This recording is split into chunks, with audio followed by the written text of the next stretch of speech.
Yeah!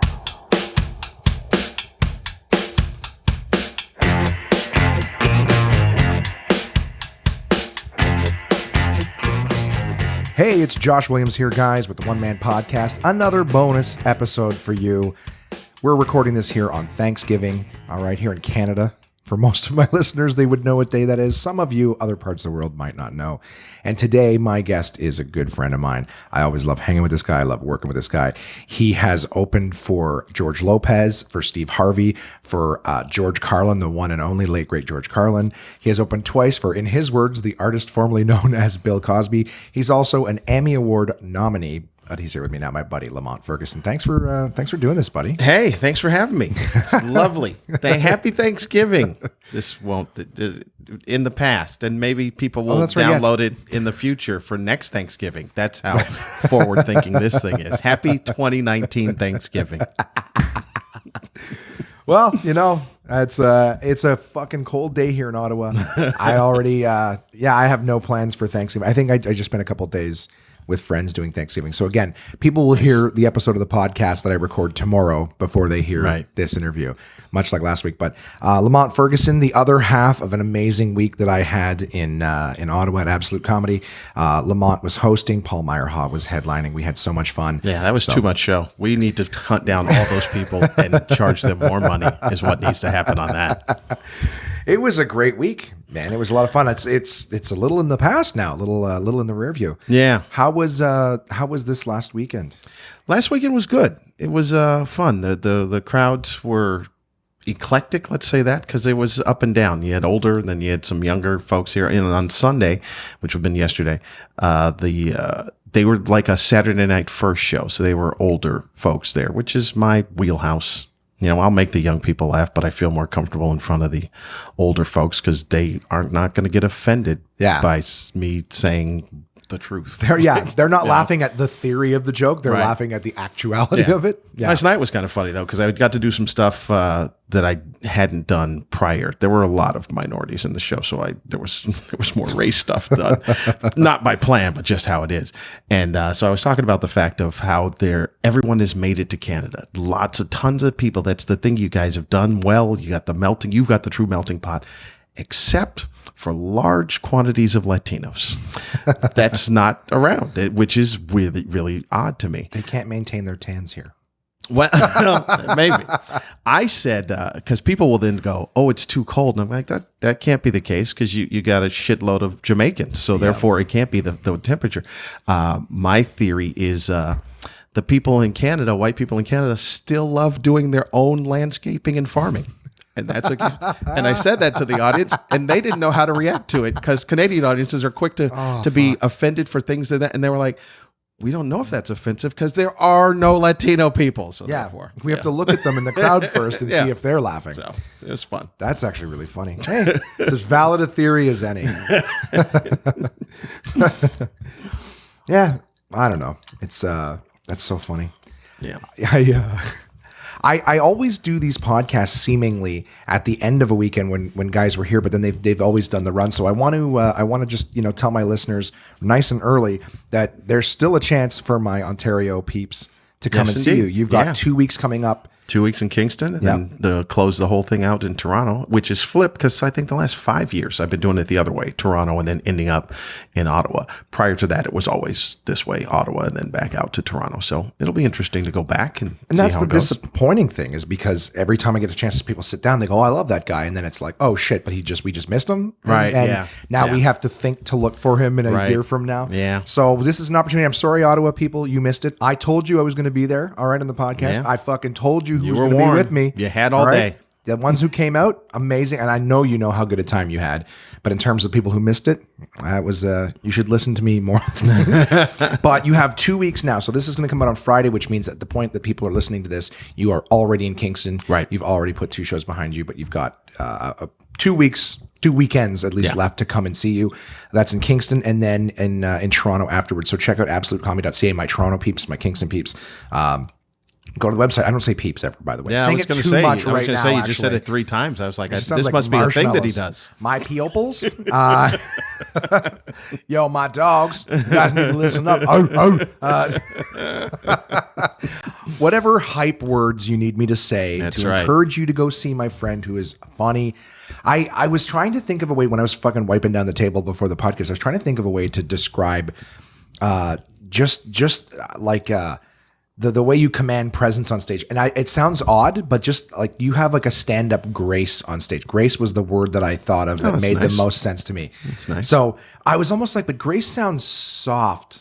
Not, I don't know. Does it make sense? No, it makes sense. It's not sense, like, it's not, but not soft. There, you can be graceful and fucking Right. and command presence. Yeah. Do you know what I mean? Yeah. Like the fucking, not the current president, but we've had presidents who Right. could be, graceful Right. and command presence, right? Obama was one of them. Right, exactly. But at the same time, yeah. So all I'm saying is First thing that came to my mind is I like it that I'm going to now go with that I am the Fred Astaire or Gene Kelly of comedy. I like that.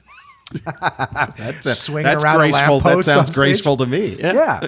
But I mean, dude, I love watching you work, and I do strongly encourage all of my listeners in Kingston and Toronto to take the opportunity to see you, because you're one of the club favorites. You come every year. Every year, yeah. And you yourself have said that you spend most of the year working in Canada. Yeah, it's a weird thing that's what I found, but that's how the business is. There's so many. I heard when you and Paul were talking about, and is right. There's so many different niches for comics to find their foothold and what it is they do, and Canada just happened to be mine. That there's a connection with the audience here that gets it. A lot of times I'll make fun of it and just kind of allude to the fact that Americans are stupid, and everybody laughs at that, but that's not really what I'm saying. Mm-hmm. It's about the fact that it really is attention span. That's what it is. We in America have a slave mentality to television. You got to be entertained all the time. This is a weird thing, and I always like telling Canadians this. On our gas pumps, there's a television set. Really? Yeah, on our gas pumps, because you can't be left alone with your own thoughts for like Really? 2 or 3 minutes. Holy shit. How long has that been? At least 5 years. At least 5 years. Televisions? You'll pull out you'll go to get your gas, you'll pull the nozzle out of the pump, and then the TV starts running. Oh, it's not just like going all the time. No. Just with entertainment while you're there at the pump pumping your gas. And then when you put it back, it shuts down. And it'll either give you like Tonight Show clips, stuff, or it'll give you news or some type of entertainment reel of something on there. Yeah. So we always have to be entertained. So it's like you pull the pump off and it's like TMZ's coming at you live. Yeah, Like, exactly. that's fucked up. Because I know there's promo screens everywhere. We have that. I mean, it's basically miniature versions of Times Square in your face all the time now, because you can't go 5 seconds without being advertised. Exactly. That I get. And I wonder, I wonder we what... got them we got them on the pumps. And that's the thing I said.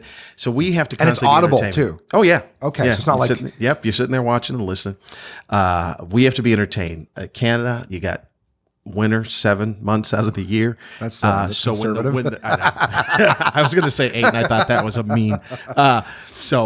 But when the weather clears up, you guys go outside, which slows your attention span down. You're not sitting there being bombarded by television, and then it makes it so that an audience can listen to a story from beginning to end, and that's the connection that goes on with me. And there's a lot of Canadian comics are storytellers, so. We don't have that in the States. We don't have a lot of that in the States. Let's say that. We don't have a lot. You go to a club, it's just Joe, because that's the attention span of the comedy club audience that's there. Yeah. It's my understanding too. Like when you look at it's actually, because like you said, you were listening to Paul and I talk, where he was saying how in the UK it's like 20 minute, like, my God, how magical is that? A headline 20 minute spot. Yeah, it's you crazy. just do 3 of them in a night. There's no, like, you don't even, you're basically killing for 20 minutes, and then you walk away, goddamn gunslinger. I always say just you rack up the best stuff. Is what it is. Maybe put one new thing in there and the rest of the best stuff, and then you're done. Yeah. And but the idea is, like, I was just thinking about how, like, looking at the open mic spots. Now, this is obviously in the busier places, the bigger cities, and it's like, in Canada, that's all we have. Yeah. But you're doing, like, I'm looking at some of the spots. I'm in LA at the end of the month. We're gonna talk about those horrible places that you told me about. That basically it's gonna be the last. It's my last hurrah. I'm doing like the Las Vegas fucking old dogs thing at 35 in Los Angeles. But I was looking at some of the clubs there, and like their open mic spots. Some of them are 2 minutes long, 3 minutes. Yeah. Like, I've seen 3 minute spots, but Are they? But is it generally speaking like 5 or 6? Like here? Yeah, generally okay. it's 5. Yeah. Because I just figured like looking at some of the New York spots too. It's like I can throw you 3 minutes. Like that's what it is. Is you get 3-minute spots. I'm like, holy fuck. I mean, I know there's more people going for it. Yeah. But then on the flip side of that is when you're headlining, like Paul and I were talking about, it's like an hour. An hour, Yeah. sometimes like hour 25. I've heard comics say that. Well, on one-nighters, the most time there's just 2 comics on the show. Okay. So, and the show is an hour and a half. So you got to fill the hour and a half. So the opener will go out and the feature will do a half an hour, and then the headliner goes out and closes with an hour. So that's kind of typical that goes on. The club sets are shorter. Club sets are 45. Okay, so it is very similar to here in that regard. Club sets are 45. You're not really doing an hour unless people came to see them, Okay. So yeah, because I've heard guys like Burr talking about doing like, I did an hour 25. I feel like if I do less than an hour, hour 25, I'm ripping them off. And I'm like, maybe that's like 2 fucking sets. Yeah, in a venue for where they came to see him that, he feels like giving that much to the people. But most of the time in the clubs, it's 45. Yeah. Because they're turning stuff over and stuff like that. But in the theater venue, an hour 10, hour 15. Yeah, maybe, that I something get. like that. Yeah. And I've seen those shows here where I'm like, holy shit, that's incredible. But at the same time, you're also paying $80, $100 for a ticket. So you better give me a little more than the $20. Yeah, and sometimes comedy club. you have to be able to wield that set too, because there are times where after an hour it just feels like it. If it feels like it flew by, then that's fantastic. That's great for an audience member. But there are times where you're like, all right, we've got enough. I used to say that. Because I knew people were doing like hour and a half sets at one point in time somewhere, and I go, you better be given evacuation procedures if you're talking for that long. There's no reason to be talking for that long. I've heard of this because again, you live in Los Angeles, and have you been there the whole time? No, I was San Diego before that. Okay, so San Diego for 20 some odd years, and then LA, Long Beach for like the last 15, maybe something like that, maybe a little bit short of 15, but yeah. And so it works nice because there's a lot of comics actually in Long Beach because you're outside of LA, but you're close enough to be able to get into LA and do stuff that you need to do. There's quite a few comics that now live in Long Beach and stuff. So it makes it easier because my home club is the Comedy and Magic Club in Hermosa Beach. That's like 25 minutes door to door to get there. So that's perfect.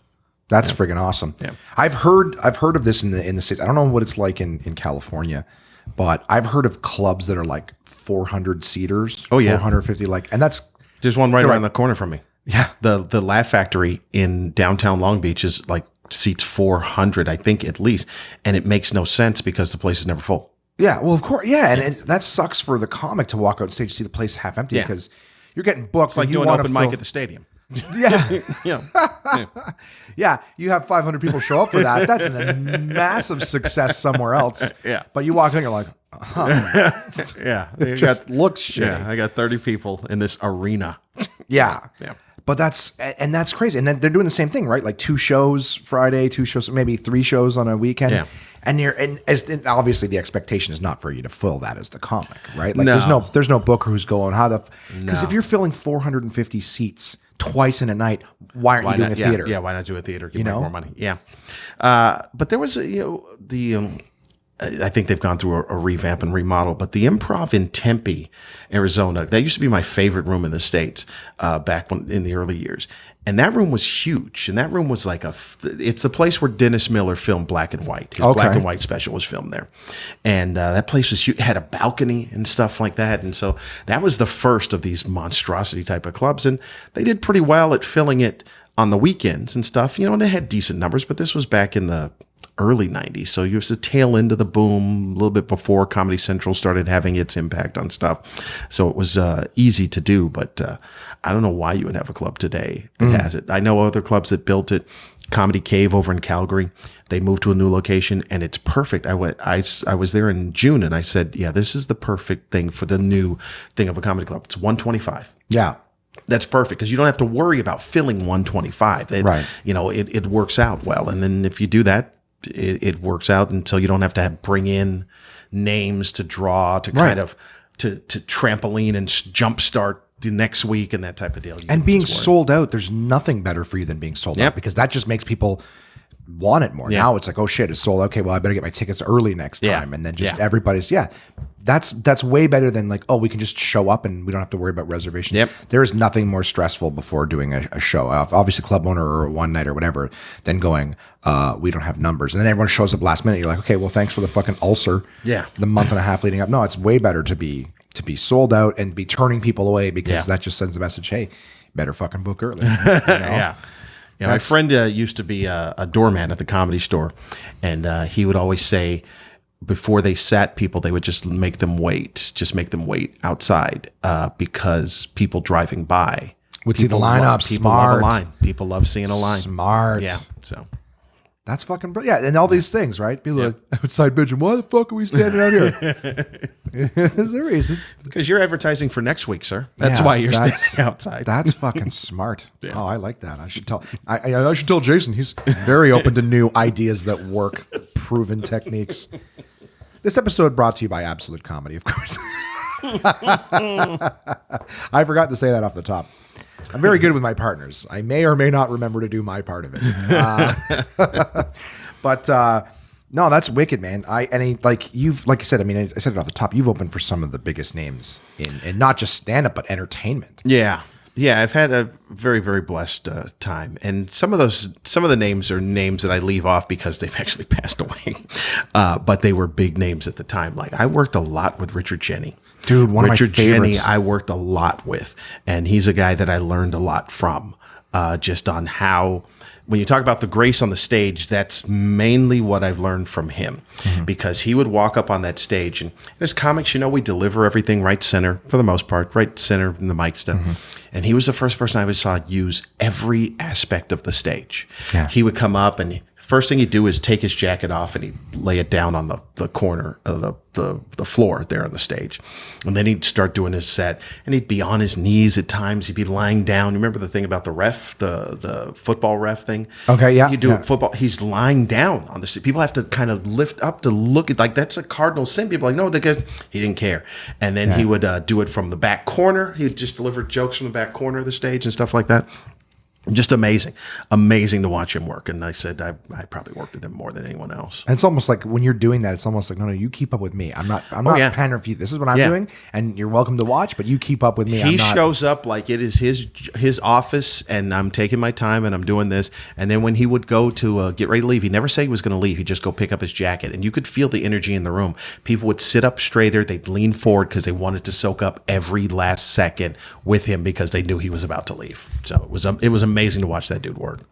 That's and for anyone, okay, so to give a little bit of a context, this is what I think that anyone listening who doesn't know who Richard Jeni is, the thing that you may know him the most for would be Jim Carrey's the co-star in The Mask. Yeah. So he was the buddy at the bank. That was Richard Jeni. But he's got an incredible energy. Another little piece of info for you guys is that Richard Jeni, yes, he passed away, but he is another unfortunate case of he took his own life. So he's another guy in our field who, is all smiles, positive energy, made 1 million people smile and laugh, but is holding a lot in on the inside. It takes its toll, Yeah. You guys get to see the juice that's been squeezed out, but what comics often are the... Yeah, it was a weird thing about him because... like I said, I worked with him, and then every time he was in town, I go see him, just kind of go hang out and stuff and check on him, see what he's doing. So I learned so much from him. Then there was a point where I changed my act, and I kind of was doing specials, and I had a special. And then every time I would walk off stage, if people were standing, my first thought would be to Richard Jeni, because my first thought was I learned how to make them stand by performing, by working with Richard Jeni. I was in Colorado. I was outside of Colorado. I forgot, Westminster, Colorado. And it was a weekend, Thursday, 2 shows Friday, 3 shows Saturday, and then a show on Sunday. And I had 5 standing ovations in all those shows. And every time I came off stage, I thought about Richard Jeni. And so the last one I came off stage, I was like, oh man, this is props to Rich for doing this. Yeah. And that's the day that he had committed suicide. That's the day I found out that he had committed suicide. Yeah, it was a crazy type of thing because that was like I was at my peak right then and there. I was like, yeah, boom, I got this and stuff. And so Rich was always on my mind. And then I find out, bam, that he committed suicide. I go, that is very weird, very freaky. So, yeah. Yeah. It's I mean, yeah, we don't have to talk about it or whatever, because it's out there all the time for anyone who wants to know. But I mean, you listening to my podcast, I'm always talking about how like the back end of the thoughts that lead us to talking about the shit. And it's like, oh, it's cute, but it's like that's the processed version. That's the dark fruit that's been juiced and we've taken just it's like making carrot juice. There's a lot of husk and shit that you don't want to get that little bit. Yeah. And it takes a lot of energy to process that shit out. Yep. And, and everyone just goes, oh, you put it in a bottle and that's good juice. And you go, let me tell you how I fucking got there. Okay. I wasn't smiling the whole goddamn time. Yeah. But, yeah, he was great. I strongly recommend. I mean, forget Lamont Ferguson for a fucking second. All right, don't even worry about that. And forget this happy topic on Thanksgiving Day while we're talking about suicide. We're grateful for all of his contributions. But Google some of Richard Jeni's stuff just for context. Wait till the podcast is over, okay? But he had some great bits. He was very he was animated. He had a lot of energy. I loved the bit that he did about how when you're dating. Sometimes people are trying to out crazy the other one, and it's like a poker game or you're playing war or whatever. You put your card down and you're like, I have an imaginary friend named Bosco. And the person's like, Bosco? Just all those goofy things like that, the song and dance. It was great. His library was immense. People talk about Louis C.K. and about, how much time he turns out. It's secondary to Richard Jeni. It is secondary to Richard Jeni. So yeah, no, I remember we only got to see him. I don't think I ever got to see any of his specials.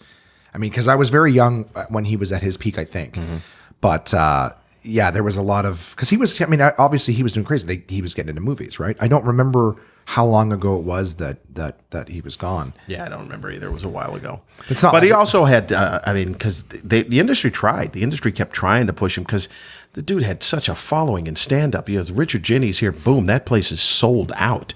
And he had the specials, Showtime or whatever it is, the specials, HBO probably as well. Then he had a couple of sitcoms that were built around him. One was called Platypus Man and stuff. But I don't know if they really ever caught on and stuff. But yeah, they tried. They kept trying. They just couldn't find the right vehicle for him. Yeah. And I guess that takes its toll too. Yeah, because I have to tell new people all the time that when they get into like even amateurs, that's an issue. I don't know if I've talked about it on the podcast, but one of the things that's great about you as well, every time you're in town now, obviously just a part of your character, not so much the stand-up part, is that you've always been, again, that word again, grace. You've always been gracious with your time to other comics, like up and comers. Like you'll watch their set, you'll give them legitimate feedback. I try to, yeah. And that's a kindness. And there's lots of comics who are willing to do that. Sometimes, you know what I mean? Like someone has to really go out of the way to bug them and come on, can you please watch my set? But the idea that like when you're at the club, you're watching the new comics. Yeah. You know what I mean? You offer them notes if they're interested. You're always gracious with your time. If they have questions, you've always like that's. I don't want to say it's rare, but it's certainly not super common. Not as common as as some might expect. Yeah, I try. I really do try because I'm still a fan. I'm still a fan of the craft of stand-up. So I do enjoy. Like even like last night, there was a guest spot on the show, and he was a kid. He was really young, and so he was going up there and he was doing young people perspective thing. And I almost told Sam Feldman. Is that yes? Sam. He was the middle act, and he's young as well. He's 25. And I was going to pull him aside and say, by the way, you should probably switch your open and go political first and then do stuff. But I didn't know how adept he would be at doing that and stuff. And I didn't want to put that in his head if he wasn't going to do it before he went up. So he just went up. And his set was fine. Like he came off and I said, hey, good job. And he goes, eh. And then I told him, I said, yeah, I was going to tell you ahead of time to switch that up because it's an older audience and they just saw a young guy. And in an older audience's mind, once they see a young guy and then they see another young guy, it becomes all the same to them. Right. Even if his jokes were better than the other guys, they go all the same. So if he switched it and did political, it just opens up. They go, okay, there's a different level to this young guy. And then he adds his young guy stuff at the end. Right. Versus having them shut down on him early because it just sounds the same and now they've tuned out. Exactly. So yeah, so I'm always watching and trying to help, and because I think you kind of need that. You need it. I couldn't agree more. And the thing too is, at least in the Ottawa amateur scene, the thing is, there's so many comics who, going back to the whole, the darkness and everything like that. There's a lot of comics who start and there's a very supportive scene for the amateurs here Yeah. within themselves. It's supportive outside of that too, like at the level that I've described of you, like just was watching and giving legitimate feedback. But the entry level community is like, it's supportive like a parent is to a child who's just awful at everything. Right. So the problem is that all these people, it's almost like millennials in the sense that they're just praise. You're doing great. And they really aren't getting any constructive criticism. Right. They're probably getting the negative too, but it's so negative that there's like, that's not even a thing. They're so supportive of each other. So one of the issues that I see with comics and things like that, because the industry is full of rejection. That's what I tell them. Like, I know that your friends are supportive, and I go, when I know, because they ask you, I personally, I am not fond of when people ask me for feedback. Because I hate myself. So I don't think I have anything worth sharing, generally speaking. But I just mean, like, it's nice. I'm always like, thanks. But I go, just my opinion doesn't mean anything more than the audience. Okay. That's your best gauge. So as long as you can be self-aware and listen to them and really let them tell you, and they're laughing for you, but how hard were they laughing for the person before you? How hard were they laughing for the person after? Like, gauge, get a control and find out what's the difference and how well you're doing. But the thing is, like I said, this community is, so it's supportive to a fault, where everyone thinks they're amazing because they're constantly told they're amazing. The only other people at a lot of these amateur shows are the other comics who are supportive. So they're all just laughing for each other and everything. And that's the part that I think is kind of, at least I can see it over here in my little pond, is that it's so supportive, but the industry is not. No. The industry is far from that. And you got to take you have to develop a thick skin, because you're going to take rejection after rejection. And if you're not used to it, that's kind of what happens to people. Like I said, Richard Jennings, I would imagine, is not a little bit of rejection, but if you're killing it stand up, but then TV is like, nope, that didn't work. Nope, that didn't work. Nope, that didn't work. It's just you wonder kind of what it was like. Like, now you worked with him. What was he like off stage? Off stage, he was just a dude for the most part. He was just a guy. He loved working on stuff. That's what a lot of times I would spend, just kind of being a sounding board for the most part off stage, and just kind of listening or maybe tinkering if I had something I thought would be worthy enough of a suggestion type of deal and stuff. But yeah, pretty just laid back, pretty carefree type of guy, just watching the show and stuff like that off stage. So. Well, there's been some comics that I've worked with. Some of them just one time they popped in to do a guest spot or whatever. But you see them on TV, you see them on stage, and the energy is like, holy shit, it's great, it's quirky and everything. And they come off stage and you feel like they're waking up from anesthesia. Do you know what I mean? They're just like, I don't want to name names, but there's a comic in Canada who's goofy, zany, was on TV, everything like that. And then I saw him. I've worked with him twice. And all times I'm like, this guy, I feel like he's going to kill himself. Not super, but just the lowest energy, or that he's dying, like, just dude, where's your energy? Yeah. And you could be energetic on stage, come off and you'd be a little, okay, I get you're a little drained from that. Yeah. But we're talking like you ask him something, his eyes are opening slow. I'm like, dude, are you drugged up? What the hell? So I know there's some people like that, like their offstage persona. Yeah. It's interesting because the guy that I saw this guy on Comedy Central, and he's well known. I'll say his name, but I'll do a reveal. He's well known here in Canada, and he's one of my favorite comics. He's a really good friend now. So Jeremy Hotz. So when Hotz, I had a theater show that I do in Carlsbad. I did it like once a month for 15 years. It was a comedy variety show, and I'd write the entire show. It was different. It was like an SNL with a talk show, but stand-up was the centerpiece of the show. So I would always bring in some big name guys and girls as the headliners for this show. So it was done in the theater. The breakdown on the show is that it's a cold open sketch that I'd write. That's how we opened. Then the show intro. Then the host would come out, do a monologue, cross to the desk where if I wrote a desk piece, like anything that they do on a Tonight Show or desk piece, then feature comic, then another sketch, and then a weekend update news type of thing. And then the headliner comes out. So the first time I managed to get Jeremy in there, and I'm looking for him because I'm doing everything. I'm working sound and lights in the ticket booth, and I'm going to the back, go backstage in the theater. I'm like, is Jeremy here? They go, yeah, he's here. I go, where is he? He's in the corner. It's weird. The theater is set up. It's almost like a storage space in the corner. He's just standing over there. And I was like, oh, hey man. And it's just the fact that he's just shy. It was just how it was. He was just shy, just away from everybody else in the corner. That was my first meeting and dealing with him. But then after that, he was fine, but it is one of those things for comics where that persona is a little different, and it could be a little bit of shyness that takes place there. But, absolutely. And it's like a different thing on stage. It's not a social interaction. So they can do that. And then people expect you to be the same off stage. So my expectations have never been that, but sometimes I see guys who are, that, like I said, that darkness sounds bad, almost like they're Dexter running around, but the idea that, when you talk to someone off stage, like there's a comic from Ottawa, another one, lived in Los Angeles for a long time, passed away recently. So anyone who can figure it out, that's good for you. You may very well know who I'm talking about, but he was a guy who was he was goofy and silly on stage, a great comic. But you talk to him afterwards and it was just negative. He was just, and not horribly so. Like still he was nice. Not one of those people who's negative at you, but just he was just a negative dude. And he was the one, I'll see if I even sound like him a little bit. But he was telling me one time about how something was going on with him. He was having some medical stuff and he asked to do a festival the year, they gave him an award one year in here. And then the next year he was like, well, let me do the thing because I'm better now. And they're like, oh, well, we'll see about me next year. He's like, no, the story is you gave me the award last year.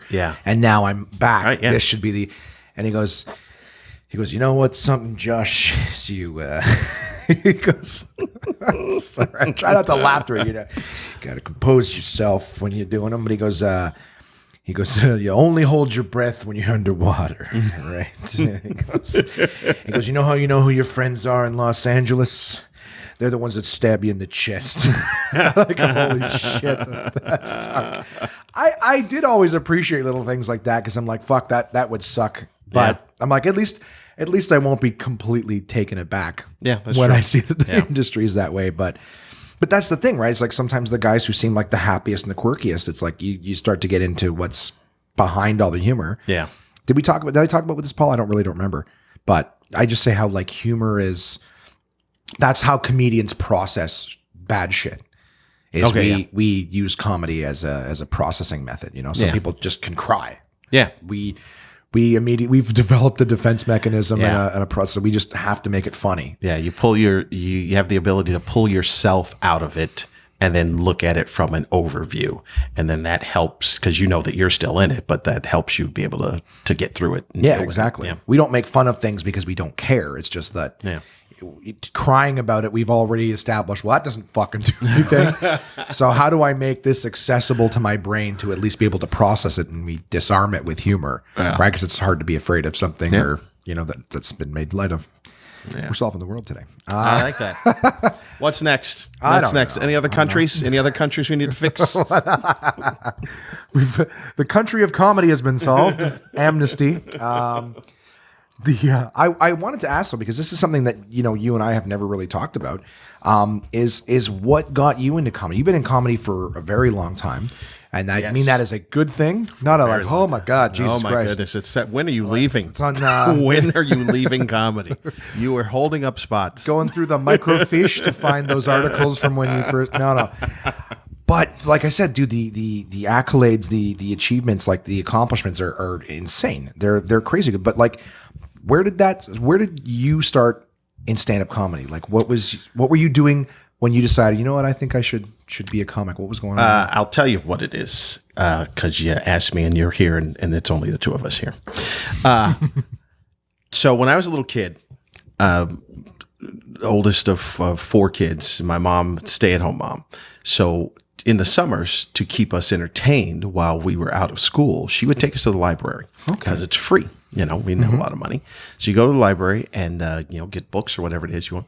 Somehow I found my way into the basement of that library. Okay. And in the basement of the Pomona Public Library was albums. That's where the music section was, cassettes and albums and stuff like that. And I happened to be flipping through and I found a 5-album set of radio shows from the 40s and 50s. Okay. Jack Benny, Abbott and Costello, Fred Allen, Jimmy Durante, all these radio stars that were on there. So I'm like, I want this. Let me check this out. So I'm 8. And I get that and I take it home and I put it on the record player and I just listen to it. And I am listening to it over and over again and memorizing it and just being fascinated by the science of comedy. What makes them laugh, the timing, there's a pause here, there's this, there. Everything was just very, very fascinating to me. And it was from that moment that I was just obsessed with comedy in general. But I didn't know that being a stand-up was a thing. Like, I didn't know that. I knew at 8 that I would be involved in entertainment and having to be funny, but I didn't know what that would be. I always thought it would be like the only thing I go, well, maybe like Johnny Carson, like the hosting the show where he can just be funny, that type of deal. I didn't know anything else. Then later on, when I got into high school, I was I'm a musician, so I played trumpet with this group, and the directors of that group said, "Hey, we thought that you probably could be a good stand-up comic." And that's all it took, was them who were in show business to say, we think you could do this. Because my whole thought was, I can be reactionary funny. I can't be funny from within and just be the initiator of funny. Yeah. And so then that was it. I decided to write out stuff, went and figured out what the process was for the Comedy Store, and then started going in. I was like 17 and a half or something like that. Holy shit. And that was it. So. That's amazing. And I guess, was it easier to get in back then than it would be now? Well, there were drawbacks on it. You could get it. I mean, it's probably easier now because more young people are trying to do stand-up. And so now it's not an anomaly.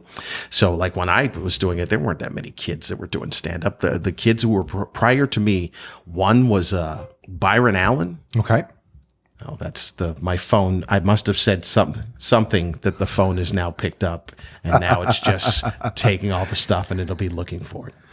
Byron Allen was one, and Mike Binder was another one, who had started as kids. Mike Binder went on to be a director and stuff, but that was it. So you go up first or second. You go up first or second.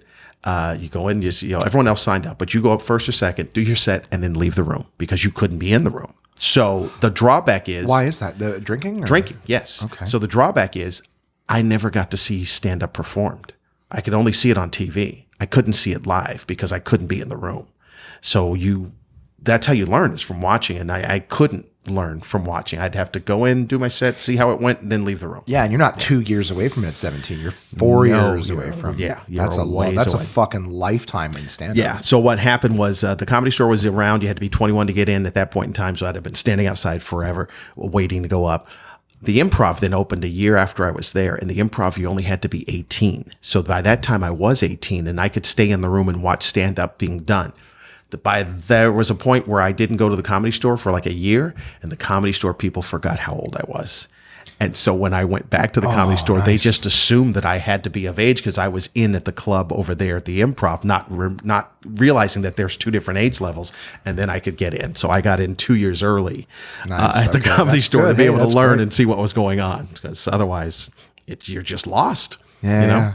What was like your climb like in terms of how long, when you're doing open mics, guest spots, to now you're one of the paid guys, you're getting paid for stand up? It was I don't know.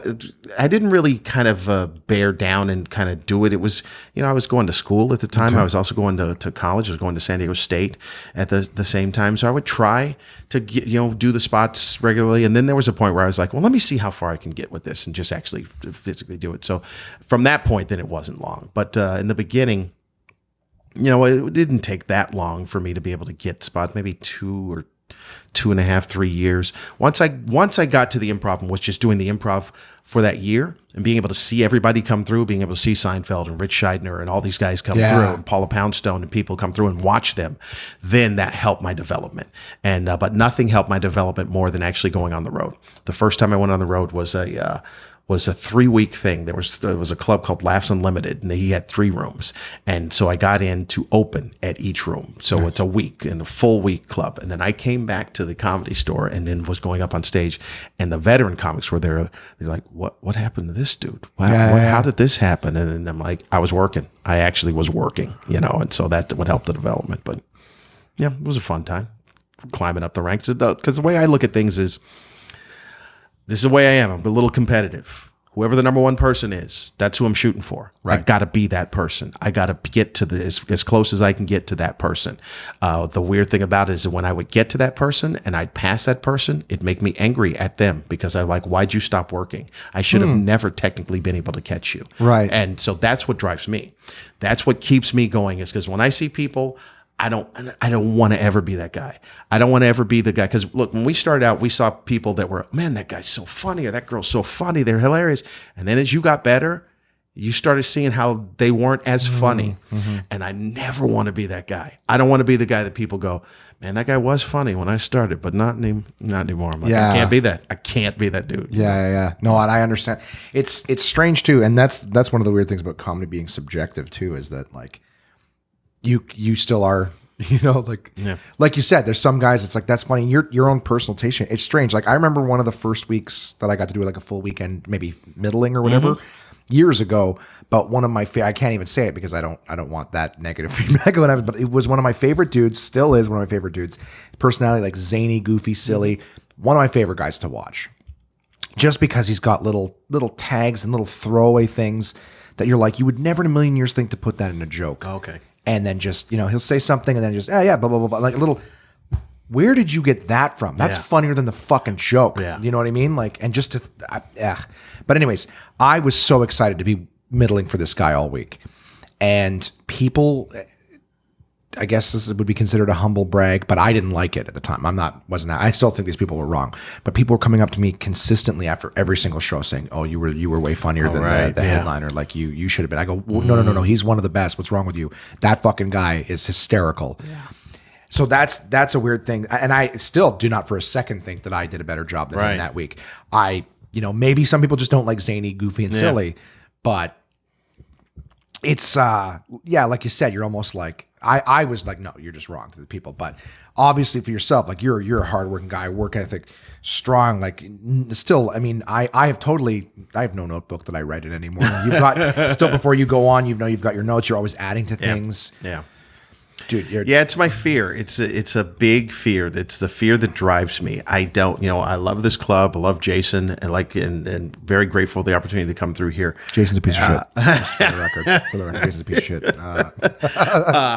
But the thing about it is that I live in fear of any club that I work at, where a person's going to tell me, how about we just do a year and a half on the rotation next time? Or how about we just do 2 years? Because I know owners have to do that. They have to have that talk with comics because they don't work on their act. Mm-hmm. They may be funny. They're great. They're fantastic. But once people start saying, it's the same thing. I keep seeing this guy and it's the same thing. He's funny, but it's the same act that we keep seeing over and over. And you try to build that return clientele. Yeah. Like we want to come back for him. Yeah. But if it's going to be the same thing, then we can maybe wait a couple years. So that's what drives me. Drives me is that every time I come through here, and this was even more difficult this time because I started here on this tour, is that by the time I get here that I always have 20 to 25 new minutes. So it was interesting. It was a bit of a task for me to go, okay, well, then I got to start here and put in 20 to 25 new minutes and stuff. So it all worked out, but it was fine. Well, at least it wasn't the middle of winter.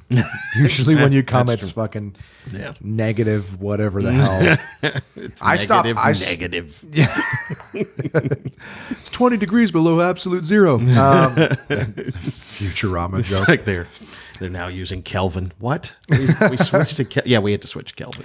Dude, I don't even look at the weather in the middle of winter. I just know I'm going to be miserable. Just put on all the stuff I have and just go outside and still be cold. So just suck it up. It's the length of time that I could not do. I just, in California, it will get cold, but it won't be long. And that's the thing about it. I don't know how you guys do how cold now. Obviously, are you good with the conversion? Yeah, I'm pretty decent with the conversion. Okay, because you can tell me the Fahrenheit, and I'm going to go. Yeah. Here's the thing about it. It's all relative because I've had Canadian friends come out. It's not going to be cold. It's going to be cold, and they come out there and we go, yeah, it's cold, and then they come out and they're like, yeah, this is cold. I don't understand what's going on. I go, yeah, it gets cold here. It's not the same type of cold, but we have an ocean right by us. And so when that's cold, it is a damp, bone-chilling type of cold. Although you don't feel the dampness, but it is cold. Like in the place I live, overnights it'll get -2. out Really? there. Yeah. Celsius? -2 Celsius. It'll get to that. I used to live out in San Diego in El Cajon. Yeah, it would get that regularly at night in the winter. It would Okay. just, it would be But cold. not October. No. Okay. Because I'm trying to think of what No, I you're packed for probably this looking month. at like the coldest on a day, maybe 11, 12, something like that. Utopia. Yeah. Can't wait. Yeah. I'm trying to think. Do you think I need to pack a jacket? A light jacket. When you're going? You're going Fuck in that. I'm going in like 12 days. Oh. No. You're still going to Actually, fucking maybe be not. here. I know, I'll still be here. Oh my God. I didn't even do the goddamn. We're not going to get to hang out. No. That I'll sucks. still be here. I Yeah, a want light you to watch jacket. You'll me need a eat light that jacket. disgusting food pile that you showed Oh me. man, you gotta get to the claim jumper. It's still saved on my phone. All right, you gotta get to all these places. Well, let's jump into that. I was asking. We covered everything. We got suicide. We covered careers and starts. Now Actually, let's talk food. we're going back to suicide, as a matter of fact. Oh, Right now. no, We're what? talking about the No, food suicide. Right? You die doing what you love. That's right. We were chatting in the green room one of the nights about like all the things I'm gonna try because like I said before, I've watched all that. We get the American food advertisements here that are just Oh yeah. unbelievable. The stuff like Sonic and TGI Fridays and Yeah. Hardee's. Like that's the thing.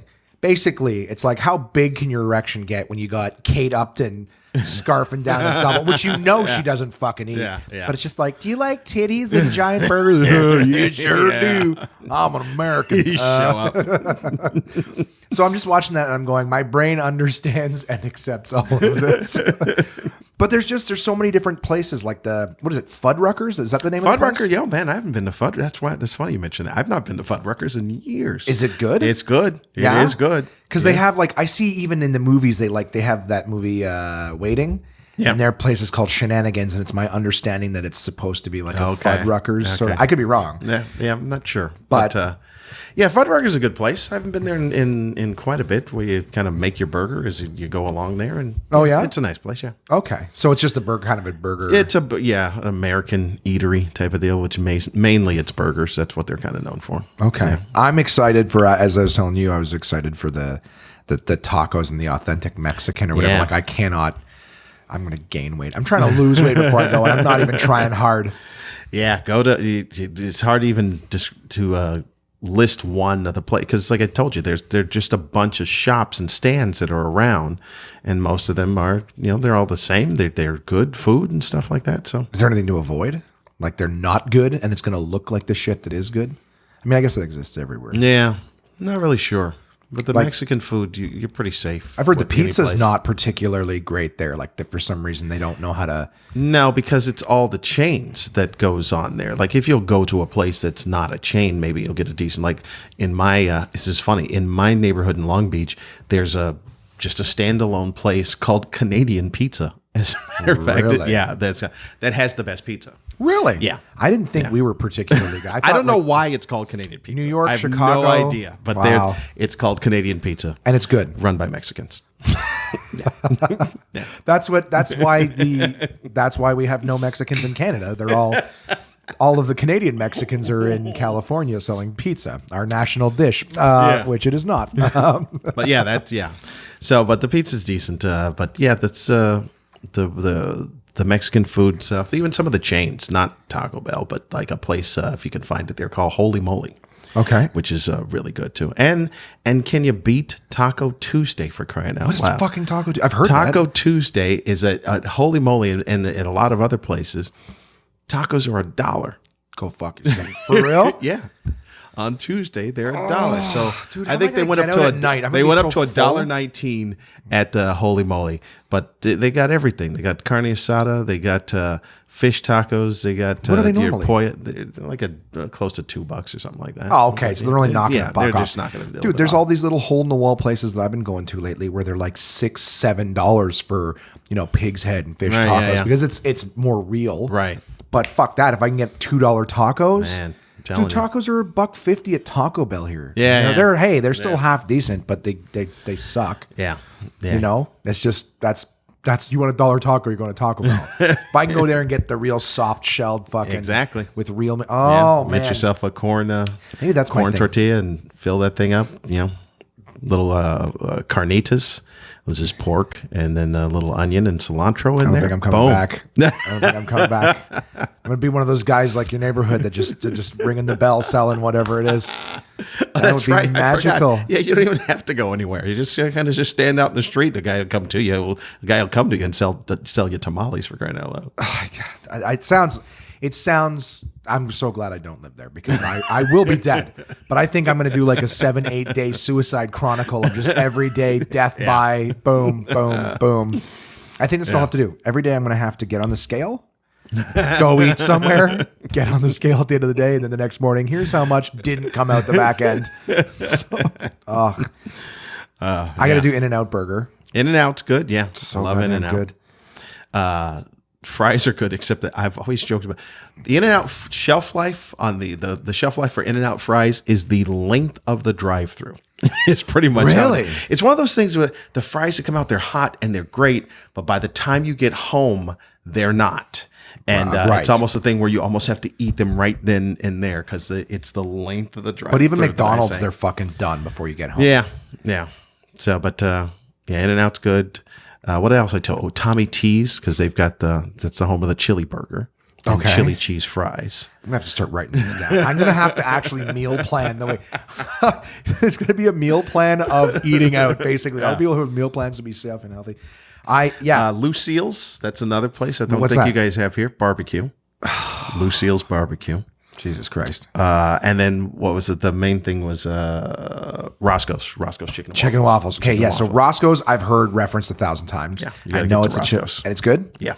Okay, chicken waffles. I got to do. Okay, so this is the one that you talked about that got me the most excited. Saved on the phone is Maine something or other. What was it called? Claim Jumper. Claim Jumper. Okay, which is ridiculous. Yeah. It's just ridiculous. They bring you like a surfboard of food. Yeah. And I'm gonna have to. I don't even know what to fucking get because I want to show everyone how ridiculous all the things are. I haven't been like I went there for my birthday a couple of years ago. It's one of those things where you go, hey, we should go to Claim. And you're like, yeah, I'm not hungry enough to go. I'm not hungry enough to go to Claim. It's an intimidating thing. Like, really? I can't go. Yeah. Do you almost feel challenged And by the the place food? is Like you're always not getting full. the best. It is always packed full. I'm like, how are there this many people this hungry? It's impossible for them to be this hungry. It almost feels like one of those food challenges. Yeah. You know what I mean? Where it's just like kind of like you're going to, I know, bitch. You know what I mean? I stopped being hungry 45 minutes ago. Yeah. And it's funny. I've only in the last year or so started to associate. Like I'm like, well, I don't want to waste this food. I'm like, I don't want to lose a day off my life. Do you know what I mean? Yeah. I can just let it end here and be good with that. So, but it's almost just one of those. For me, it's like the novelty of seeing that much fucking food. It's like that's $20. That's crazy. $20. Yeah, it's crazy. Unbelievable. Would you recommend anything there? If I'm going to go, like, I don't know what I've had. Like it's been a while since I've been there and had anything, but for the most part, everything looks good. I can't even recall what it is that I would have had there. But do you think I should do like a ludicrous breakfast? But you do have to do or at least take a picture because it's in the case when you walk in. And when you walk in and see this mother lode chocolate cake, which is no exaggeration, it is a good 18 inches across. Yeah, and you're like, that's the serving. That's the serving. The serving of the cake, and you're like, this is absolutely. What do you think they charge for that? It's not. You look at it and you go, hey, that would be a cake, but no, it's a regular type of. I don't know, $7. It's a regular they serve type you of a cake for $7. It's like so. Let's say the cake was like this high, and they cut out a wedge, but the cake is this high. I see. It's 18 inches across, and the cake. So then they take it. So they take that wedge of cake out and lay that down, and that's your piece of cake. Yeah. So just so you guys know, he was basically holding up 10 inches off the table. So it's a 10-inch high cake that's 18 inches across. It's basically they took a tire off of a Jeep. It's insane. I've never ordered it because you look at it and you go, I don't know how anybody could order it. Like unless you just went in for that, because there's no way at the end of eating the meal, I've never finished it. You're always taking stuff home. That is a bonus. You could take it home. Yeah. I'm like, why would you get this cake? Who is going to eat this cake? The whole family. The mother load. I'll take a slice of that cake. We have a birthday coming up next week. We need to serve everybody. Yeah, it's crazy. Well, that's. I'm I'm going to have to see. That's almost like, 'cause I'm an asshole. In the back of my head, I'm almost like, I want to go there. I want to have a meal, and I want to be, who orders the cake afterwards? This motherfucker. And I'll message you with it. Then I'll message you 3 hours later with like a face full of regret. I haven't left the bathroom. It'll be a casket, and they go, by the way, here's his cake. Just for putting that down with him. He wanted to take it with him. Yeah, we tried to warn him. There's the thing that made me think of was, in Vegas, the Heart Attack Grill. Oh, yeah. I've only ever visited their website because I'm like, you can't let me go anywhere near that place. I have eaten there. But I just had a normal thing because they've got a regular menu. Yeah. So I just had like the breakfast, which was normal because that idea of that scares me. Just the name scares me. And then I don't know if it's folklore, but the people who actually have had heart attacks from eating there. Have they? Oh yeah. There was I think they put their picture on the wall or something. And I was like, yeah, I can't. This isn't too intimidating. I want to get everybody the URL for it because this is something that they definitely need to see. This is not. Oh, there's all my messages are going to come in on the iPad now. That's all we're going to be recording. Get away from me. Heart Attack Grill. I remember we were looking at it when we were in. I put a joke about that once because there were people that had heart attacks at Heart Attack Grill. Well, let's put it this way. I just typed in heart attack and grill was the third thing that came up. Not preventions, care. Grill. Sorry, you were saying. It's something how it was located right next to the "We've been expecting you" mortuary. Really? Oh my God, that's funny. Yeah, so it's heartattackgrill.com. You guys need to see this. I guess now the main page has a has a video because they figured people weren't reading the kind of people who go there. We'll make the reporting easy for you. The Heart Attack Grill is a hospital-themed restaurant in downtown Las Vegas. They used to have the fucking pictures, and it was like the funniest pictures of nurses riding cigarettes, like old pinup art kind of thing. But it's like they're like nurses wrapped in bacon with a fucking toothpick through them and shit. Like you guys, I won't spend too much time. You have to go to this website because the servers are dressed like nurses there. Yeah. At the Heart Attack Grill, they have burgers that are. I'm looking at a picture right now. There's 1, 2, 3, 4, 5, 6, 7, 8 patties. You've already on this counted too many. Thing. You've already, This thing is that's a ridiculous. foot tall, easy, eh? Yeah. That's oh my God. So, I can't go anywhere near that place because I will definitely go. Challenge accepted. You eat the burger, don't pay for it. You go, suckers, and I just lost a week off my fucking life. But yeah, I think Claim Jumper is probably the most I'll push it, and then the rest of it will just be like I ate a meal at TGF. But I'm gonna have to bug you for that list. So we got Molly's, Lucille's. Lucille's is the barbecue place. Lucille's. We're gonna do Claim Jumper. I gotta do what was the taco place? Sounded like Molly's or something close to Molly's. Taco Tuesday. Holy Moly. Holy Moly. Okay, Holy sorry, Moly. that's the one. Holy Moly. Yeah, I'm gonna have too much fun. So Mike and I have decided that we are doing the first half of the day like civilized human beings, and I'm probably gonna be like first half of the day ending at noon. But we're gonna do like make eggs and shit at the condo, bottles of water, granola bars, and then I'm gonna do my fat fuckery in the afternoon. I'll have one meal, and again, I meal like a human being. Yeah, and then at night we're just gonna drink and go to comedy clubs and have fun and be comics. So I'm seeing if there is a Rubio's in Los Angeles. What's that? There is. Mike's gonna get pissed because he's like, this is supposed to be a comedy trip, not a fucking chub crawl. Is that right? Oh, perfect. Yeah. Oh, yeah. I've coined that term, listeners, by the way. Rubio's is it's a Baja type of Baja Mexico eatery thing. Okay. So they've got like fresh type of things. So it's mainly known for fish tacos is what it is. But they've got other things that are there. It's a place that started in San Diego. But yeah, they've now moved all over. So now there's a place in LA because I remember saying, hey, if you get down to San Diego, but now they got it in LA. So also check out Rubio's. Rubio's, get yourself some fish tacos. Yeah? Yeah. Okay, I'm going to have to write this down. Once I get to 7, I'm like, I got to stop. Because that's what we got. I don't know if you've heard that term before. You're in Canada a lot. When people talk about a pub crawl, where you go from one pub to the other. Well, I've basically when I go from one food, I think Burr and somebody else, they call it a bang bang or something like that when they just go eat at a place and then they go directly to another place and eat again. I have another fucking meal. They call it a big bang bang. Wow. I call it a chub crawl. That's what it is. If you're going to be a fat fuck and just go eat after place after place. That's funny. So I'm trying not to turn this trip into that, but I have a feeling like I'm going to just fall in love with all of the food. And even the prices. I feel like, you can go somewhere and have a circus of food served to you and go, this makes no sense. This is insane. Yeah. And then all of a sudden, then they give you your bill and you're like, this is half the price. Yeah. They're not exorbitantly priced in the places there. So Jesus Christ. I can't. Yeah. Just even like the level of shame I feel is like, dude, you're that excited for food? Food is a survival thing, not a fucking pastime or a source of entertainment. Like it's an amusement park. Yeah. Like I don't get excited to go breathe different kinds of air all day long.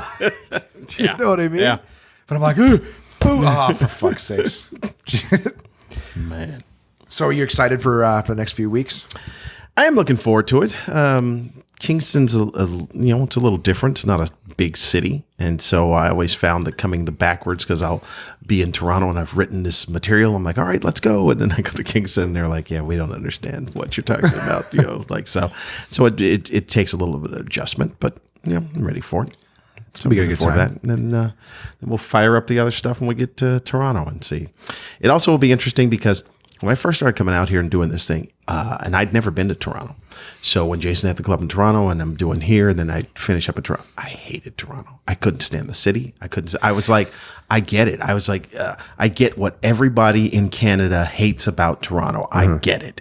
And it was just a different energy. Like all I'd had to do was set foot in Toronto, and I was like, this feels different than any other place in Canada. Yeah. And different vibe. But when we flipped it and I started working in Toronto first for 5 years, then I got it. And I was like, now I love it. I absolutely love Toronto. Yeah. Why do you think that is? Because coming off of here, going into Toronto, everywhere in Canada, for the most part, is the same. They're appreciative, they're enthusiastic, they're happy that you're there, and that type of deal. And Toronto had this type of show me, prove me attitude. Right. Like, is this worth our time to come out here? I'm like, but you're still Canada. How do you have this attitude about you that you're still Canada? But now that I understand that, and now that I know how to deal with that, it makes me enjoy it much more. Because when I go into Toronto, I know that they're going to have this attitude, but then it's almost like you grab them and shake them and go, you're still Toronto, you're still Canada. And they go, yeah, we're still Canada. And then they're fine. Then everything is fine. It's almost like Toronto is like the decontamination chamber. It's like you're in the States and you're covered in it all. And then you're in Toronto and you're just sort of kind of getting it off. And you're like, all right, now I'm ready for the rest of Canada. At the end, you're like, what the fuck is this?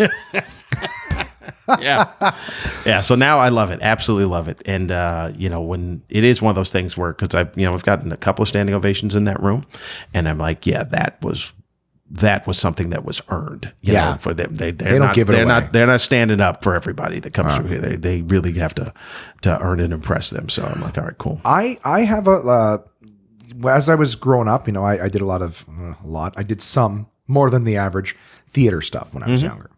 And, you get accustomed. It was funny because like standing ovations meant something in theater. And then it got to a point where like everyone was just standing up automatically at the end. I'm like, that doesn't mean anything then. No. Standing ovation, like people would just all the time. And I just remember thinking like I would sit there. I would have a room full of people standing around me. I would still sit in my chair and I would applaud very hard. Great performance. Yeah. But did it move me? Was I really that impressed? Like, is this something that's going to stay with me to the point where I stand and no? Because then what do you do? How do you make an actor feel different when they get it every time? Yeah. Do you know what I mean? Yep. What do you reflect on differently? So, but I have given standing ovations in stand-up comedy clubs. So it means something. Yeah. You know what I mean? To actually get that. And we don't see it very often at Absolute. So No. And I just in general, you don't see it in comedy clubs because it's just a weird thing. One, there's a spacing type of issue, but to get a table in front of you, to actually stand is crazy. So it's always appreciated when they stand. Orny Adams would say that he comes, he goes, I love it when they stand. I always appreciate it when they stand. I go, yeah. Means something, make a little extra effort. Yeah. I hate when you know, right at the beginning of the show or after the show, you're like, all right, guys, round of applause. And you just come up on stage, they're just sitting there staring. I'm like, hey, fucking clap. I'll tell them right now. I'm like, okay, great. That's a little bit of effort on your part. Yeah. I'll be sure to work extra hard for you now. Yeah. Yeah. It is interesting. That's my point, guys. Nobody ever claps when I get on stage. It's something I'm working through. I'm one step closer to killing myself. That's all it is. Buy food. Buy food. Death by chocolate. Give me a slice of that tire cake. But it's, yeah, man. I still like going to Toronto. I like leaving Toronto. But I've said that there's that arrogance. Dude, have you seen the t-shirts that people are wearing now? No. Dude, I'll give it to you early, and hopefully you'll have some. Get them. I only ever think of it when I'm standing in the crowd and I see someone wearing it, or I see it that day. There's a T-shirt, I have seen several of them. I've seen people wearing them here in Ottawa. It says Toronto versus everywhere else. Wow. That's a thing that people, and I'm like, wow, the arrogance, eh? Like, there's a super Canadian arrogance, eh? Holy fucking arrogance, bud. I like whoever was that, and let's put it out there. I'm like, that's why everybody hates you. And now, hey, maybe now you're just owning it. You go, well, that's what it is. It's us versus everybody. Yeah. All right. Pricks. Anyway. But I guess it's just like comedy. It's a very short way of summing up the way it's been, but it's almost like, we didn't have to be against you. It's not that it's, it really feels like it's not like everywhere else versus Toronto. It's Toronto versus you guys are the aggressors. Mm-hmm. Why don't you just accept the fact that we don't all fucking live goddamn concrete jungle with it attitude. Just continues to go upward. Yep. It's and the whole area, I mean, you're there every year, so you know. Dude, how fucking long did it take to finish that building at the corner? Thank God it's finally done, bro. Like 7 years was a hole in the ground. It hadn't been done when I was there last, which was May of really? 2017. The one with the LCBO at the end? It should have. Right, yeah. So that one, that one is done. Okay. That one took like 7 years. I thought you meant the one on the corner where the TD Bank used to be. No, it's still not finished. Okay. No, I was there. I was there this month. I was there last month. Nope, not even fucking close. Not even fucking close. But the one at the corner from the condo, that was like a hole in the ground for like 5 years. Yep. Then finally, it's like, oh, look, they're building and then it's done. I was like, how did the whole take 5 years? And then the rest of it was like, I always say, if you really want construction, we need to get the people that put casinos up in Vegas, because it takes no time for them to put a casino up. So there's man, it's crazy. But that whole area apparently has got something like 100,000 new condos going up in the next few years. So it's super highly developed. Wow. I don't know. I like Toronto once you get indoors. Wherever you are inside, they're just human beings. They're nice. But it's that populous ant farm kind of that people are not, they don't hold doors. They're not courteous. Exactly. That was the energy I felt. And I was like, I stood on the street. I first got there, take, whatever the train or whatever it is in the city. And I was like, I don't like this at all. And that was the energy. The energy was that type of just hustle and bustle, go, go, go. And no eye contact. See, that's the difference that I've noticed between Canadians and Americans. Americans don't really make a lot of eye contact. They just go. Canadians always made eye contact, except when I got to Toronto. Yeah. There was no eye contact. It was head down, just keep on moving. And that's why I was like, this is like weird. Zero connection at all. Like even like you make eye contact with someone for a couple seconds, a little nod. You just keep the positive energy flowing. It's like badminton or hacky sack of positive energy. Let's just keep it up for a little bit. And in Toronto, like just fucking let it fall. Right?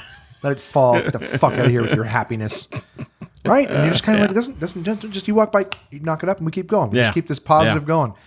All sorts of YouTube videos and Facebook posts, people sharing these happy look at how one little stone in a pond, who knows how far the rings will go, right? Yeah, everything's great. And you're like, unless you're in Toronto. Yeah. In which case, go fuck yourself. I don't know. I've never, even just little things, like every time I try to explain to Toronto, like people from Toronto, what it's like. I don't do it on stage, of course. All right, let me tell you what I hate about you guys. And another thing. I do. You walk back in the room. And another thing. And another thing. When I'm hosting every time, come back up and say, and another thing. From Ottawa, your host. Boo. Fuck you too. Fucking idiots. Anyway. But it's just, I just, the level, the small courtesy things. Every time I talk to somebody about it, when I tell them like people aren't even friendly on the street, they look at me weird. I'm like, I don't mean that I'm trying to be that chatty person in a return line who just wants to talk to you. Yep. I'm just saying like I open the door and you push it when you walk through, push it a little bit behind just to see if you can keep it open for me for a sec. Let's all just throw a hand up to keep it open. But I'm like, people, you open the door for them, they drop the next door in your face. Yeah. You're like, didn't I just set a decent precedent? It doesn't cost you anything. Check your bank account. Look, the same amount of money's there. It's free. Yeah. Anyways, whatever. I'm never going to change Toronto. They're the best city in the world. And dude, you know what's crazy? At least I find it crazy. You've been all over Canada. You know what it's like. Is I find New York City to be more courteous than fucking Toronto. Yeah. I mean, not by a landslide. Right. Yeah. But I've been to New York a handful of times, and I've been to Toronto a lot of times, and I was treated better every time I was in New York than I was in Toronto. And I'm like, that's pretty fucking sad. Yeah. And I guarantee you, internationally, when people who live in Toronto travel the world, they're more than happy to take credit for how great and polite Canadians are. Yeah. Yeah. Oh, yeah. Even though they're the ones bringing the average down. Yeah. Oh, thank you so much. Yeah. Don't ever come to my house. Yeah. You're taking a lot of credit for leaving so many men on base. I'm gonna tell you that right now. So, dude, like I have to, and we're already over the hour mark, so I don't want to keep you handcuffed to this podcast, but I'm having fun. How long into your career before you started coming up? Because we talked about at the top that you're here a lot of the time, and you appreciate how far into your career. What brought you up to Canada for the first time? What was it? There was a guy, I was doing some shows, and there was a guy named Jack Marion. I don't even know if he's still doing stand-up or still alive. I don't know. He was a guy kind of well-known in the States at the time because he was super dirty. Okay. He was a very dirty comic. But when I worked with him and watched it, he wasn't really dirty. It was just maybe edgy. And, it's almost like a Robert Schimmel type of thing. Okay. Where people label them as being super dirty, but they're not. It's just more edgy type of stuff. Right. So he had told me about Canada, and he's like, yeah, I think you'd do well over here. I work over here in Canada. And so he gave me some numbers and stuff like that. And so I started working. I was on the West Coast on the island, on Vancouver Island for a bit. Then I kind of spread over into Edmonton a bit there, and then was doing some stuff, Edmonton and Saskatchewan. Then Derek Lingvanus, who I worked with in Calgary a couple of times. And he wrote a letter and then just sent it to me. And he goes, I'm sending this to Absolute. And I said, okay. I didn't even ask him and stuff. He goes, in essence, he goes, I'm a fan. He goes, I'm a fan of yours, and I think you should be working at this club. And I was like, oh, okay, thanks. And so that was the entry into it. That's what got me in to working. But, there was just a bunch of people that just thought what it is that I did wouldn't be a good fit. And so, they were right. So it all worked out. But yeah, Derek Lingvanus is the entry to Absolute. So that's how it worked. Unsolicited. And of course, the first time coming here years ago, I don't know if the club was more under control or less under control back then. That's the really hard thing. Yeah, that is a good. That's a good comparison. I don't know. I'm like, I know we drank a lot back in the day, but I'm like, man, it seems a little better now. But it comes in waves. Like the second time I came through here, I did New Year's. And it was crazy. The club owner walking around, absolutely crazy, drunk, calling everybody fags. Hey, you fucking fags, dude. You fucking. You're like, what kind of business is this? Like, from that New Year's, I can't believe that Al is still alive. From that one New Year's, I can't believe he's still alive. There's been many since, and I still can't believe he's alive. I think we may be on the seventh generation of Al. I think that's what it is. I think they may just be making Als down in the basement. Yeah. It's got a cloning operation. Just we're gonna need another Timmy. Al's the manager. No, he's the bar manager. Good friend. We went to Al went to Vegas with me. Well, Al, Jason, Simon. And the funny thing is, I remember at one point Al left with me. We left our hotel room, and I was like, well, before we go, we should make drinks. And I'm like, oh, that's right. You can drink on the street here. Oh, yeah. Yeah. So we made drinks in the hotel room, got in the elevator. I got into a minor altercation with a gentleman who was there because we were staying at the Venetian, and they were promoting the Faith Hill Faith Hill Tim McGraw concert. Right. And I'm like, like the fucking... Because I don't know, country music's stupid to me, and I know that's very judgmental, and I'm probably wrong to a lot of people who can't read. But I think country. So I'm in the elevator, and there's a husky gentleman with a white t-shirt on, no sleeves. Okay. And a tall, lanky, they both they look, and I wasn't trying to offend them. Yeah. I was with Al. I was drunk, and we were drinking more, and we were going to buy souvenirs. And the elevators have advertisements in them. Oh, like, yeah. Right, like elevator music interrupted by commercials. Right. Hey, Tim McGraw and Faith Hill. And then I would mock the song that they were singing, but I can't remember what the fuck it is. Yeah. And I just remember saying, Al, like, fucking country music, can't wait.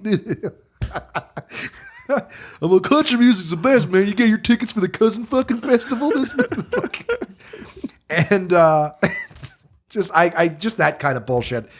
And these two guys say nothing. Then we finally get off the elevator. As we're leaving the elevator, I'd watch my mouth if I were you. And I said, you'd have sleeves if you were me. Not thinking to myself, oh yeah, this is the place where they will kill you for mouthing off. Never got out of the elevator or anything like that. I was just trying to be cute. Yeah. Wasn't trying to offend them. I was trying to offend everyone who loves country music behind closed doors. But then we went to Walgreens, which I'd heard referenced 100 times. I didn't realize it was just like a pharmacy. Yeah, just pharmacy, just corner drugstore, store. Yeah. Well, we walked into the Walgreens right next door to the probably in the bottom of the casino, if anything. Mm-hmm. And I'm maybe there for 60 seconds to a minute and a half, and Al's already walking up with a 4-pack of Jack Daniels and Coke pre-mixed drinks. Wow. And I go, oh, you're gonna pick that up? He's like, no, I already bought it, and he hands me one. Like he walked in right to the booze, bought it, and hey, if we're souvenir shopping, we should keep drinking. Drinking in a pharmacy is a weird experience. I gotta say, like acceptably drinking in a pharmacy is a weird experience. So we're drunk, drinking, shopping for souvenirs in a pharmacy. That guy knows how to fucking drink. Like, I can't believe he's still alive. I have seen Al drink to the point where he pisses himself, doesn't give a fuck. Like you go, Al, you want to take off? You've pissed yourself. He's like, well, fuck, I couldn't hold it in. The kidneys have broken down at this point. The bladder's on red alert, but they're still serving. Bar's still open. They didn't ask me to leave. Got to be practical. We saw him one time when we went to a bar and they were having $3 Jaeger bomb nights. So he goes, he puts down 3 $100 bills and goes, we'll have 100 Jaeger bombs. What? And then pays another $100 and goes, and that's for the trouble of having to make 100 Jaeger bombs. Oh my God. And they're like, I don't think we have that many glasses available. And he goes, well, start making them and we'll get the glasses ready for you. Like, wow. Yeah. Have you worked with Matt Davis yet?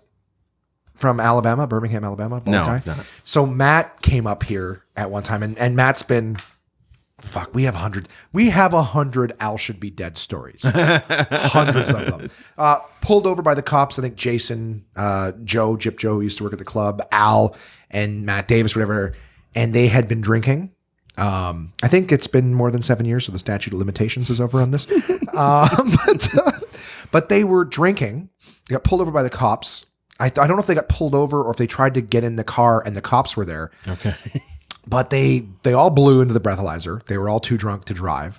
And they stood there chatting with the cops and fucking around with them, everything that where the cops gave them another chance to blow over, and one of them was under the limit now. So they let them get in and go.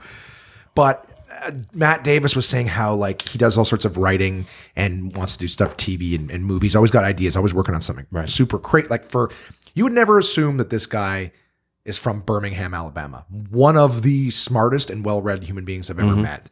Like, I don't understand 50% of the information he's giving me, and I know I'm receptive to information. But he was saying how like he wanted to do a documentary because the amount of times he's been at with like Al and Cameron back when Cam was the club. He goes, the amount of time that I would go with these guys to like fucking Canada, a small little bar, even just a little further, and they would drink a bar dry. Like they would finish all their Jack. They would finish all it just, and it's like, and they're still these tiny little fucking Canadian kids. He's like, I'll tell you, I want to do a documentary with this bull called Drink a Bar Dry. He's like, cause I'll take these guys down to the fucking backwoods, Alabama, these big old boys, good old boys who think they know something, and watch these little fucking Canadian kids drink their asses under the fucking table.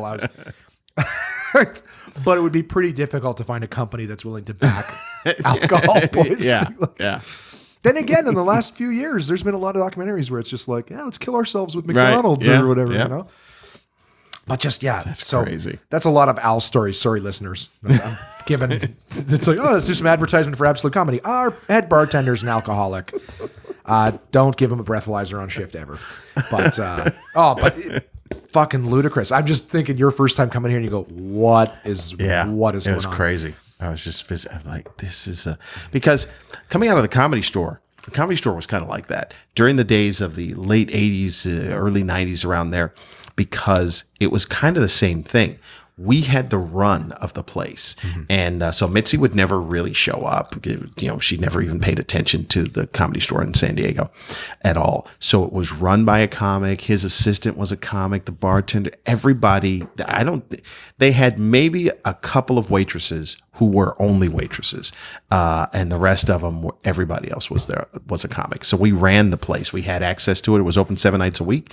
And the local comics had the run of the place 5 of those 7 nights. So all those shows would be filled with local comics. No other outside comics would be on there and stuff. And then at the end of the show, it would just be a drunk fest. The the manager would just get liquored up. Everybody's liquored up. It was almost a point where there was a club that would go on there. Cause I don't drink. I'm just kind of watching this stuff where like, all right, well, now this guy has the DUI. All right, now this guy's joined the club of the DUI type of, and everybody there was under DUI. So it was very similar to that. When I walked in and on that New Year's, I was like, oh my God, this is like being in the Comedy Store 15 years ago. Maybe that's where Jason got the idea. Probably went down there years ago.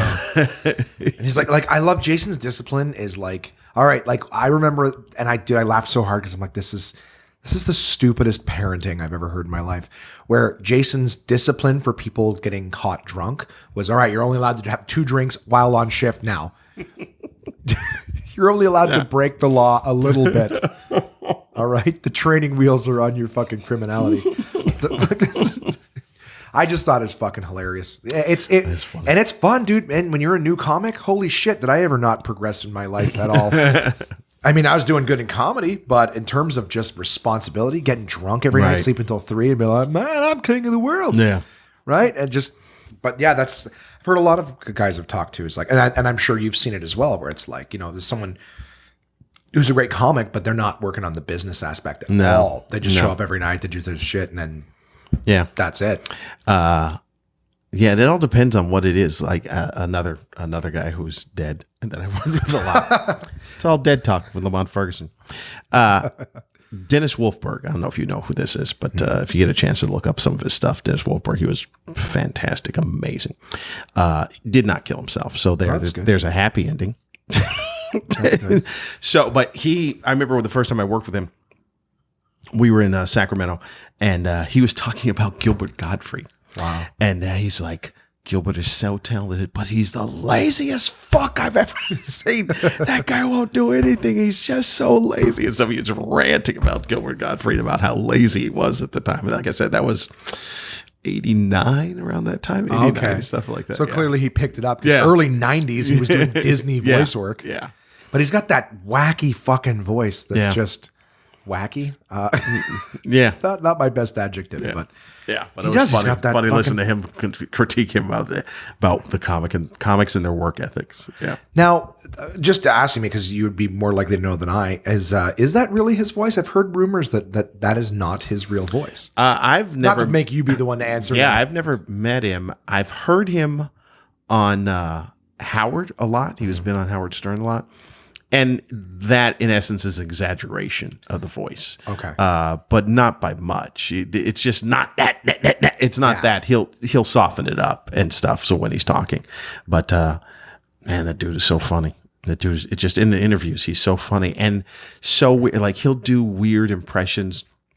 He'll do Groucho impressions. Oh, Groucho Marx? But yeah, Groucho Marx impression. But Groucho when he was much older, when he's just rambling and stuff like that, he really wasn't funny. It's just old stories and stuff. It's just absolutely hilarious. That's fucking awesome. Yeah, I mean, like I'm sure we could we could tell stories for hours. I don't want to steal your entire day, but I'm having so much fun. Nice. Well, and you know what? We've always got stuff like, dude, you're here every year, so I'd love to have you back. Where can people, in the meantime, because I've already told you fuckers, I'm very bad with my aggression. You fucking asshole! Like, we're listening, we're doing what we're told. Why are you yelling at us?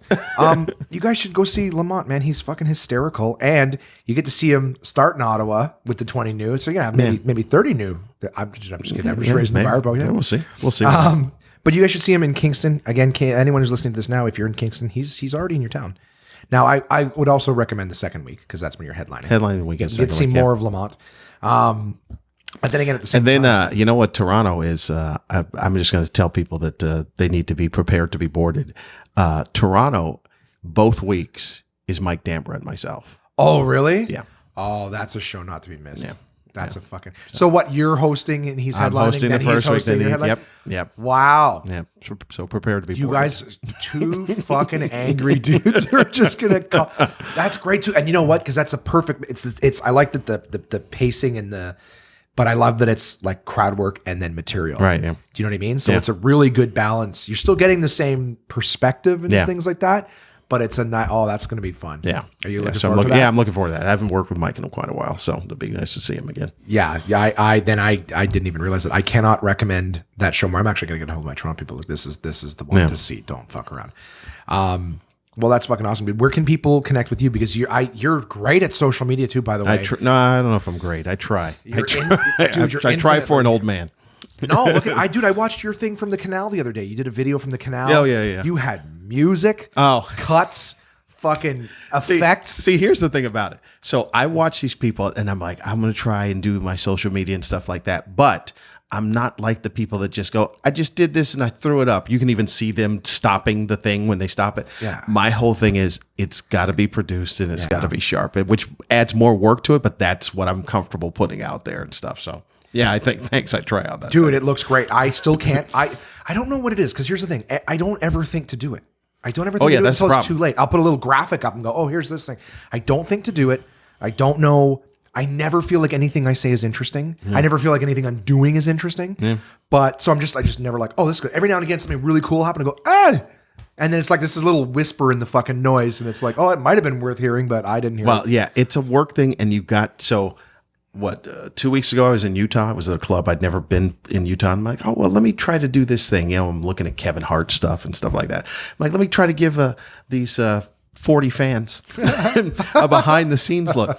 So I'll record myself walking into the club and stuff and stuff like that. And then I think, okay, I'm not going to do anything while I'm on stage with the set, but I'll just show the people coming out. I always forget. I had ample opportunity and I forgot every single time to do any recording as the people coming out. Just forgot it. Yeah. You did it in Ottawa though. I was sitting next to you. You were recording the people leaving the show. Yes, that one I did. But last night, so I've done all these promotional things all throughout and stuff like that. And I go, well, now here's what I'll do. I'll videotape the set, take real quick snippets out and just kind of put this together for a little, hey, this was my couple of weeks in Ottawa type of highlight reel package thing. Put the camera up there, forgot to turn it on. Didn't realize till the end of the night I was talking to Aaron Power and I was like, I forgot to turn the camera on. So yeah, I don't know how these people are doing it. It takes a team and a village of people to do it. But yeah, like you said, it just slips your mind. Just constantly these things slip your mind. So whatever I can do to try to put together. Although I was happy because somebody did say, hey, we don't follow Absolute, but we do follow you. And we saw your stuff when you were over at Parliament promoting that you were going to be here. And we're like, oh, he's here. So we came and saw him. I'm like, that's okay, fucking awesome. That's worth it. I'm going to heed your advice right now. Can I take a picture of you just sitting here with me? Sure. I'll throw this up on Instagram. We're doing that. At some point. Look at this. We're actually talking. There you go, guys. So this picture is at this moment in the podcast. You look so unhappy right now. I'm just waiting until I get that. All right. And so I'm on fit. There we go. Okay, wait. All right. So there's something. Did you guys hear the? Yeah. I'll get your approval. That means it worked. That's something we can use, right? Yeah, sure. You good with that? I look sleepy. No, you don't. You look happy. Okay. See, none of us are ever happy with anything. I'm putting you on suicide watch now too. Everyone's gonna off themselves this year. That's my prediction. And then if I'm wrong, I'm happy. I'll be happy I was wrong. I don't want to be right. Yeah, dude. But so I much. try on the social media. So that's always TV Funny Man. That's where everything is. Yeah, TV Funny Man. That's Instagram, Twitter. Do you tweet? I do tweet. When it was all connected, it made it easier. And then when Facebook got hacked, they disabled the thing to where Twitter connects to Facebook. Oh. So it doesn't. I'd have to do it twice. But yeah, I still do tweet. I tried to do it. Like when I would tweet, it was like, oh, where else do you want to send this? And it's like if you hit Twitter, but then your tweet would be like blah blah blah, and then a link. Oh, and I'm right. like, Yeah, oh, exactly. I just didn't like that. I want when Yeah. you're scrolling through Twitter, Exactly. bam, the picture Yeah. right there to Yep. show nicely. Yeah. You know what I do most of my tweeting is I will live tweet events.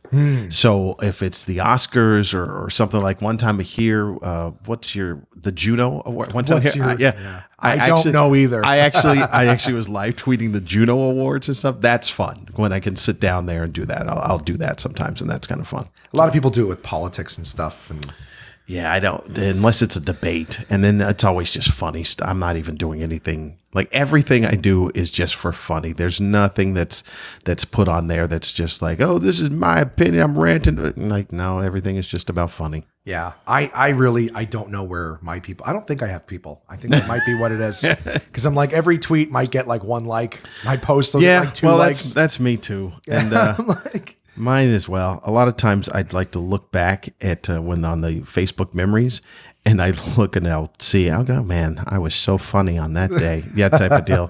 For those 4 people that liked it, I was really funny. yeah, it's like we only have thousands of friends and followers and things on Facebook, but it's Yeah. like, oh, 4 people liked it. Yeah. That was nice.